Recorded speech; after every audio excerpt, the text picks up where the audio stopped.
भारत मात्र 233 रन पे all out हो जाती है। मैं बात कर रहा हूं सेकेंड ओडीआई सीरीज भारत और इंग्लैंड के बीच खेला जा रहा था, जिसमें इंग्लैंड की टीम टॉस जीतकर पहले गेंदबाजी करने की फैसला लेती है। और गेंदबाजी करने का फैसला लेने का बहुत रीजन हो सकता है, क्योंकि ये जो ओडीआई सीरीज है इंग्लैंड में खेला जा रहा है। इंग्लैंड वाले जो खिलाड़ी हैं उनके लिए उनकी ग्राउंड को जाना पहचाना है, उनकी सूझबूझ है वहां की क्रीज पे, वहां की मैदान पे। इसीलिए वो पहले गेंदबाजी लेते हैं, और गेंदबाजी इस इरादे से लेते हैं कि हम कम से कम स्कोर पे इंडियन टीम को रोक सकें। और इस इरादे में वो सफल साबित हुए, क्योंकि 233 रन पे भारतीय टीम को ऑल आउट कर देता है, तो स्कोर तो बहुत छोटा हो गया। तो यही डिसाइड हो गया था कि अब इंडिया सीरीज हारने वाला है, और इंडिया सीरीज हारा। सेकेंड ओडीआई सीरीज में भारत को हार मिली और इंग्लैंड को जीत मिला। तो सबसे पहले बात करेंगे कि भारत के तरफ से सेकेंड ओडीआई सीरीज में कौन कौन सा बैटिंग ऑर्डर अच्छा रहा। तो विराट कोहली 65 रन और श्रेयस अय्यर 66 रन, रोहित शर्मा 43 रन। इन तीन बल्लेबाज के मदद से 233 रन तक पहुंच सका, जो बहुत ही कम है। अब बात करेंगे फ्लॉप कौन कौन हुए। तो सबसे पहले ओडीआई फॉर्मेट का कप्तान सुमन गिल, विकेट कीपर ईशान किशन, शिवम दुबे, अक्षर पटेल, वाशिंगटन सुंदर, ये तमाम खिलाड़ियां फ्लॉप रहे, जिसके कारण टीम इंडिया को कम से कम स्कोर बना, और कम स्कोर बनने के कारण इंग्लैंड ने इस सीरीज को जीत ली। अब बात करते हैं इंग्लैंड की टीम से। तो इंग्लैंड की टीम का भी कुछ अच्छा खास प्रदर्शन नहीं था।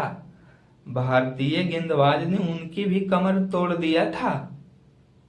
हाँ, सच बोल रहा हूं। वट एक चट्टान, एक पहाड़ की तरह, दीवार की तरह इंग्लैंड के लिए मैदान में अड़ा रहा, खड़ा रहा। वो खिलाड़ी है जोए रूट। रूट रूट मैं बात कर रहा हूं, रूट। रूट अगर आउट हो जाता तो आज हम सीरीज कह सकते थे कि सेकेंड ओडीआई सीरीज भी जीत भारत की झोली में होता। बट भारतीय गेंदबाज उन्हें आउट करने में असफल रहे। हर तरीके के गेंदबाजी अपनाया गया, हर तरीके की राजनीतिक अपनाया गया, खेल की हर सिचुएशन को समझा गया। हर सिचुएशन रूट के सामने फेल हुआ, और सीरीज भारत के हाथ से निकलकर इंग्लैंड के हाथ में चला गया। एक सिचुएशन तो ऐसा आया जब 4 विकेट गिर गई थी, 5 विकेट गिर गया था इंग्लैंड का, तो लग रहा था कुछ अच्छे खास प्रदर्शन कर करके लोग पवेलियन नहीं लौट रहे थे। 14 रन, 34 रन, 21 रन, 20 रन, इस आधार पे अगर जोई रूट को आउट हो जाते तो इंग्लैंड का भी बुरी हाल होता। मैं कह सकता हूं इंग्लैंड तो ये सीरीज जीत लिया, सेकेंड ओडीआई सीरीज, पर वो तड़प तड़प कर जीता है। कोई अच्छी तरीका से जीत उन्हें नहीं मिला। बट जीत तो जीत होती है, हार तो हार होती है। यह सच है कि भारत सेकेंड ओडीआई सीरीज हार गया और इंग्लैंड जीत गई। तो सबसे पहले बात करते हैं कि इसमें हारने का सबसे बड़ा रीजन जो पूर्व क्रिकेटर हैं, जैसे रवि शास्त्री, एमएस धोनी, रविचंद्र अश्विनी, कपिल देव, तमाम बड़े क्रिकेटर ने सीधा तंजकसी सेलेक्टर चयनकर्ता अजित अगरकर और हेड कोच गौतम गंभीर को दोषी बनाया जा रहा है। आप बताओ केएल राहुल को किस बेसिस पे एक मैच में अगर कोई खिलाड़ी आउट हो जाए तो दूसरी मैच से उसे बाहर करना उचित है? ठीक है, आपने ईशान किशन को केएल राहुल के जगह पे लाए, क्या वो अच्छा कर पाए?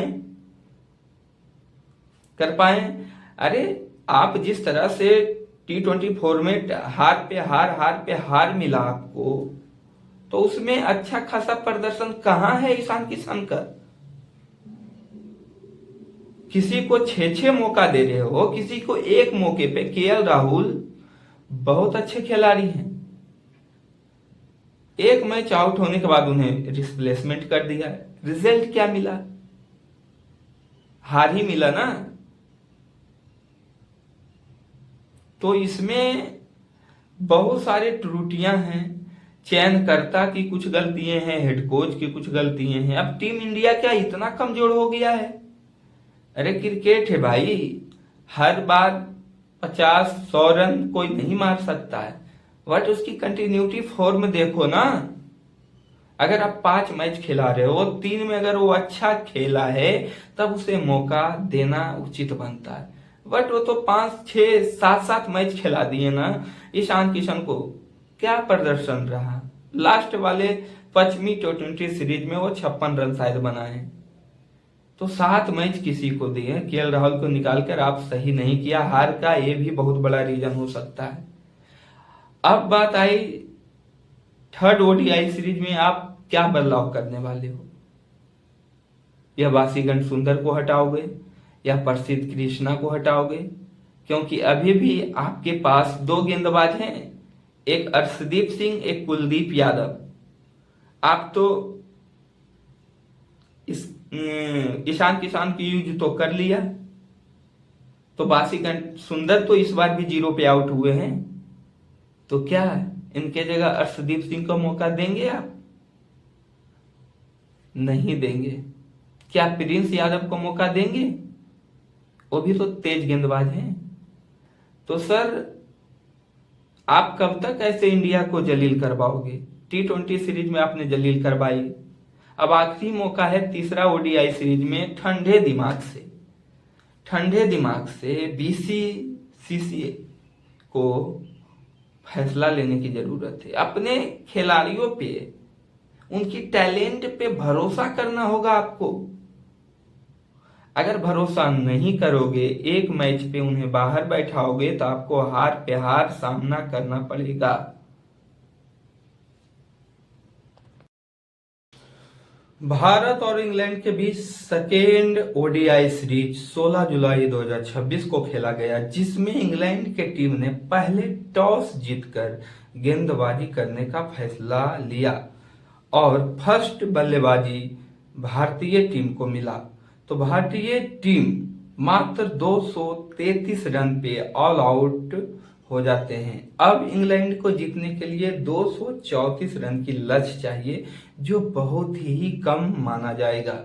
अब इसी लक्ष्य को पीछा करने के लिए जब इंग्लैंड की टीम मैदान में उतरती है, तो उनका भी कुछ खास अच्छा प्रदर्शन नहीं रहता है। स्कोर भले ही 234 रन जीतने के लिए चाहिए, बट उनके भी विकेट पे विकेट, एक पे विकेट गिरता गया। बट एक खिलाड़ी उसमें निकल के आया, जोई रूट ने एक चट्टान की तरह, एक पिलर की तरह मजबूती से इंग्लैंड के लिए खड़ा रहा, मैदान में खड़ा रहा क्रीज पे, और भारतीय गेंदबाज उन्हें आउट करने में असफल हुए, जिसके कारण इंग्लैंड सेकेंड ओडीआई सीरीज अपने नाम जीत हासिल कर लेती है। अब यहां बात होती है कि इंग्लैंड और भारत के बीच 3 ओडीआई सीरीज खेलना था, जिसमें 2 कंप्लीट हो चुका है। पहला ओडीआई सीरीज भारत जीतती है और दूसरा ओडीआई सीरीज इंग्लैंड जीत गया। अब यहां मैच टाई हो चुका है, ना कोई जीता ना कोई हारा। अब इसकी फैसला तीसरी ओडीआई सीरीज में होगा। जो जीतेगा वही सिकंदर, वही ओडीआई सीरीज का विनर असली होगा। तो क्या टीम इंडिया अपने बेइज्जती का, T20 बेइज्जती का बदला ओडीआई सीरीज से लेगा? ये देखना होगा नेक्स्ट, अगले तीसरे ओडीआई सीरीज में। भारत यदि तीसरे ओडीआई सीरीज जीती है, तब भारत को 2-1 से ओडीआई सीरीज को जीत मिलेगा और ये हम कह सकते हैं वो बदला पूरा हो जाएगा। जिस तरह से ओडीआई सीरीज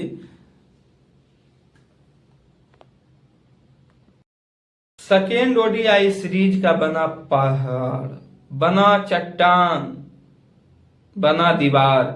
रूट, रूट बोले तो जड़ होता है। किसी भी चीज का अगर जड़ मजबूत है ना तो उसे आंधी तूफान भूकंप बड़े से बड़े योद्धा भी उसे नहीं हिला सकता है। यही हाल हुआ इंग्लैंड के साथ। इंग्लैंड हारने वाला था बट उसके साथ खड़ा था मजबूती से रूट। सबसे बड़ी बात यह है ना कि रूट तो कई फॉर्मेट से बाहर थे, बट इंग्लैंड के चयनकर्ता का दिमाग देखिए, उस खिलाड़ी को ओडीआई में मौका दे दिया और वो सफल साबित हुआ। अगर सेकेंड ओडीआई सीरीज में इंग्लैंड के तरफ से रूट नहीं होता तो भारत जीत जाती। ये 100% वादा कर रहा हूं। जिस तरह से उनकी विकेट एक पे एक गिरता जा रहा था, रूट ने 99 रन की नॉकआउट पारी खेली विदाउट नो विकेट पे। तो भारत में भी ऐसे खिलाड़ी को मौका दीजिए जो ऑलरेडी पुराना है। बड़े ग्राउंड पे, बड़े मैदान पे, बड़े खेला में पुराना अनुभव ही काम करता है। नया को लेके चलना ठीक बात है। भारत सेकेंड ओडीआई सीरीज में करारी हार मिला। अब बात करते हैं कि सेकेंड ओडीआई सीरीज में भारत की तरफ से वो कौन कौन सा खिलाड़ी थे। तो पहले रोहित शर्मा, शुभम गिल, विराट कोहली, श्रेयस अय्यर, केएल राहुल को सेकेंड ओडीआई सीरीज से रिप्लेसमेंट किया गया। उनके जगह ईशान किशन को खिलाया गया। वाशिंगटन सुंदर, शिवम दुबे, अक्षर पटेल, गुरनूर बरबर, जसप्रीत बुमराह, प्रसिद्ध कृष्णा। अब बात करते हैं इंग्लैंड के तरफ से सेकेंड ओडीआई सीरीज में कौन कौन सा खिलाड़ी थे। तो Jack Bethell, Henry Brook, Sam Curran, Root, Ben Duckett, Jos Buttler, Wills Jack, Jofra Archer, Liam Davis, Tongue और आदिल राशिद। ये टोटल 22 खिलाड़ी हैं, 11 भारत की और 11 इंग्लैंड की। सेकेंड ओडीआई सीरीज में ये पार्टिसिपेट किए और इसमें इंग्लैंड को जीत मिला।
अगर T20 फॉर्मेट से लेकर ओडीआई फॉर्मेट तक अभी तक इंडिया भले ही मैच हार रहा हो, बट एक खिलाड़ी है जिस पे आप अंगुली नहीं उठा सकते।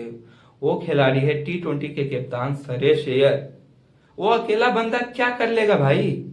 वो तो स्कोर कर रहा है ना, 68 run, 80 run, 34 run, 44 run, 66 run. अब क्या चाहिए? कप्तान अकेले क्या कर लेगा? आज जो उनको टैग दे रहे हो, हम सब मिलकर टैग दे रहे हैं कि वो ऐसा कप्तान बना जो हार पे हार मिल रहा है टीम को, तो बोलने से पहले सोचा करो भाई। अगर वो खिलाड़ी सुरेश अय्यर यदि फ्लॉप होते तब आप कह सकते थे कि यार इसका कप्तानी में दम नहीं है। वो अकेला बंदा टीम को एक सम्मान जनित स्कोर बना रहा है, लेवल तक पहुंचा रहा है। आपका बैटिंग और टॉप ऑर्डर क्या कर रहा है? अभिषेक शर्मा, ईशान किशन, तिलक वर्मा, ये सब क्या कर रहे हैं? आ रहे हैं जा रहे हैं, आ रहे हैं जा रहे हैं। तो कप्तान पे आप अंगुली नहीं उठाओ भाई, सिचुएशन को समझो। उसने कौन सा मैच में स्कोर नहीं किया? आपके ओडीआई फॉर्मेट 2 खेला गया इंग्लैंड में, दोनों में अच्छा स्कोर किया है। वो T20 फॉर्मेट में अच्छा स्कोर कर रहा है। तो कप्तान तो अच्छा है, बट टीम उनके साथ नहीं दे रहा है। बॉलिंग ऑर्डर ना सही दे रहे हैं। प्रसिद्ध कृष्णा, कभी शिवम दुबे, कभी बासीगन सुंदर, तो कभी प्रिंस यादव। जहां 4 ओवर आपको करने का मौका मिलता, 4 ओवर में 60 से 63 रन देते हैं सर। और दोस्त किसको देते हैं? कप्तान को, हेड कोच को, चयनकर्ता को, गौतम गंभीर, अजीत अगरकर। उन्होंने ये कहकर भेजा है, जा तू 4 ओवर में 60 रन खा जा। अगर जीत की क्रेडिट अगर इन्हें देते हो तो हार का क्रेडिट देना सही बात है, लेकिन सिचुएशन समझो। अब 11 के 11 खिलाड़ी में 10 खिलाड़ी फ्लॉप है, सिर्फ कप्तान ही चल रहा है सुरेश अय्यर। आप उसको नहीं हटा सकते हैं। उसमें कमी कहाँ है, त्रुटियां कहाँ है? आप बताओ ना। सुरेश अय्यर T20 फॉर्मेट के लिए कप्तान अच्छा है और ओडीआई के लिए भी एक अच्छा प्लेयर है। तो आप सुरेश अय्यर को ट्रोल करना बंद कीजिए, उसे सपोर्ट कीजिए, मोटिवेट कीजिए। सुरेश अय्यर एक सूझबूझ के साथ खेलते हैं, परिस्थिति को समझ के खेलते हैं और उनका स्कोर भी बहुत अच्छा है। कप्तान में कोई कमी नहीं है। गड़बड़ी है हमारा बैटिंग ऑर्डर में, बॉलिंग ऑर्डर में। इन्हें बेहतर से बेहतर, अच्छा से अच्छा बनाने की कोशिश किया जाए।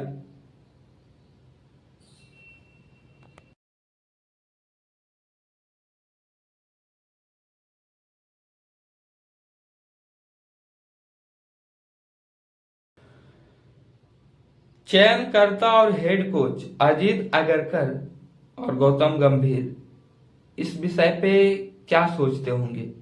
उनके पास जो टीम के लिस्ट है, जिस तरह से वो खिलाड़ी को रिप्रेजेंट कर रहे हैं और असफल साबित हो रहे हैं, जिस तरह से T20 सीरीज में करारा हार मिली, अगर ओडीआई सीरीज में थर्ड ओडीआई सीरीज अगर भारत नहीं जीतती है तो T20 सीरीज तो हाथ से गया, ओडीआई सीरीज भी हाथ से चला जाएगा। इसीलिए आपके पास अब ऑप्शन भी नहीं है, क्योंकि ऑप्शन में मात्र 4 खिलाड़ी हैं, ईशान किशन, कुलदीप यादव, अर्शदीप सिंह और प्रिंस यादव, जिसमें आपने केएल राहुल के जगह ईशान किशन को खिला दिया सेकेंड ओडीआई सीरीज में। अब बचा कुलदीप यादव, प्रिंस यादव और अर्शदीप सिंह। तो क्या बासीगन सुंदर, प्रसिद्ध कृष्णा के जगह कुलदीप यादव और प्रिंस यादव को मौका मिलेगा तीसरी ओडीआई सीरीज में? या फिर से ईशान किशन को रिप्लेसमेंट करके केएल राहुल को मौका मिलेगा? या विराट कोहली को हटाकर केएल राहुल को मौका मिलेगा? जिस तरह से आप एक मैच पे खिलाड़ी को बाहर कर देते हैं, तो इस अनुसार तो बासीगन सुंदर, शिवम दुबे, को भी बाहर होनी चाहिए। तो कहीं ना कहीं सर आप जो चयन करता है और हेड कोच हैं उनमें कहीं ना कहीं बहुत बड़ी कमियां हैं। या टैलेंट के बस पे चुनते हैं या उनके जी हजूरी करने वाले को खिलाते हैं। तो जब देश की बात आए सर तो आप टैलेंट को परखो। ये आईपीएल नहीं है। हम पूरे 140 करोड़ जनता को रिप्रेजेंट करते हैं देश में। मात्र 11 खिलाड़ी 140 करोड़ की सम्मान की बात है। आप T20 सीरीज में हारे, कितना बेइज्जती हुआ इंडिया टीम की। आप जिस तरह से T20 फॉर्मेट में करारा हार मिला, 1600 से प्लस दिन तक T20 फॉर्मेट में पूरे वर्ल्ड में भारत 1 नंबर पे रैंक कर रहा था। जिस तरह से आयरलैंड से, इंग्लैंड से T20 सीरीज हारे, अब हम सेकेंड पोजीशन पे आ गए हैं। तो सर ओडीआई सीरीज में ऐसा मत कीजिए। आप मोटिवेट कीजिए, अच्छे खिलाड़ी को मौका दीजिए और भारत को सीरीज जिताइए। रोहित शर्मा का एक दबदबा था, एक समय था जब वो कप्तान थे ना, तो तीनों फॉर्मेट का, ओडीआई हो, टेस्ट हो, T20 फॉर्मेट हो, भारत 1 नंबर पर रैंक कर रहा था। अभी क्या हाल है भारत की? अब रोहित शर्मा मानते हैं पुराने हैं, रिटायरमेंट की समय आ गई है, उनकी बल्ला से कुछ खास रन नहीं आ रहा, लेकिन पुराना अनुभव विदेशी ग्राउंड पे बहुत जरूरी है। जिस तरह से विराट कोहली अपने आक्रामक और चेस मास्टर के रूप से जाने जाते हैं, उन्हें थोड़ी संभल के और थोड़ी सहनशीलता के साथ खेलने की जरूरत थी। आपके पास 50 ओवर था सर, मात्र 65 रन बनाकर चले आए। रोहित शर्मा आउट हुए थे तो आपसे उम्मीद था पूरे भारत को कि चलो विराट है, अपना विराट है। जिस तरह से भीष्म पितामह द्रोणाचार्य को चले जाने पे दुर्योधन को कर्ण पे जितना भरोसा था ना, उसी प्रकार विराट कोहली को आउट हो जाने पे, सुमन गिल को आउट हो जाने पे, रोहित शर्मा को आउट हो जाने पे विराट कोहली, ईशान किशन से, श्रेयस अय्यर से बहुत बड़ा उम्मीद था कि आज इनके बल्ला चलेगी। पर क्या हुआ? एक 65 पे और एक 66 पे चले गए। वाशिंगटन सुंदर जो ऑलराउंडर के रूप में जाने जाते हैं, तो भाई जब टीम संकट में हो तो आप 0 पे आउट हो रहे हो। शिवम दुबे जी, जब टीम की जरूरत है तो आपकी बल्ला चल नहीं रहा है। जसप्रीत बुमराह गेंदबाजी तो अच्छे कर रहे हैं, बट विकेट की जरूरत है। इंडियन के गेंदबाज में वो धार नहीं है, वो विकेट ही नहीं ले पा रहे हैं। इकोनॉमी सही है, आप जब 50 ओवर की मैच खेलते हो तो उसमें विकेट लेना बहुत जरूरी है। ना बैटिंग ऑर्डर सही है, ना बॉलिंग ऑर्डर सही है, ना बीच की ऑर्डर सही है, तो भारत कैसे जीतेगा? ये सवाल तो सबके मन में गूंज रहा है। ये कमी कहां है? गौतम गंभीर में कमी है, या चयनकर्ता में कमी है, या हमारे बैटिंग ऑर्डर में कमी है, या बॉलिंग ऑर्डर में कमी है? आखिर कमी क्या है? इसकी कमी हमें लगता है आईपीएल है। जोफ्रा आर्चर जो पूरे आईपीएल में ऐसे इतनी बुरी तरीका से पिटाई खाए हैं, जब देश की बारी आते है खेलने के लिए तो देखो 3 विकेट 2 विकेट चटका दे रहे हैं। तो अगर सर भारत कि टीम को अच्छे लेवल तक जाना है, पहुंचाना है, तो आप जो आईपीएल सीरीज खेलते हो उसमें विदेशी खिलाड़ी को मौका ना दें। वो हमारी कमजोरी को समझता है और जब मौका आता है ना तो वो खुद मेरे पे ही अप्लाई कर देते हैं। वैभव सूर्यवंशी के साथ क्या हुआ, उन्हीं के साथ नेट प्रैक्टिस किया ना। वैभव सूर्यवंशी राजस्थान रॉयल्स में थे और जोफ्रा आर्चर थे। टी20 फॉर्मेट में क्या हाल हुआ, 2 बार उनको आउट किया। ऐसा क्यों हुआ, क्योंकि वो बंदा उसके साथ प्रैक्टिस करता था, इसीलिए उसे बार बार हार मिला। उन्हें हर सिचुएशन को परख लिया, समझ लिया कि वैभव सूर्यवंशी का कमजोरी क्या है, तो आप उसे आईपीएल में हर खिलाड़ी के विरोध में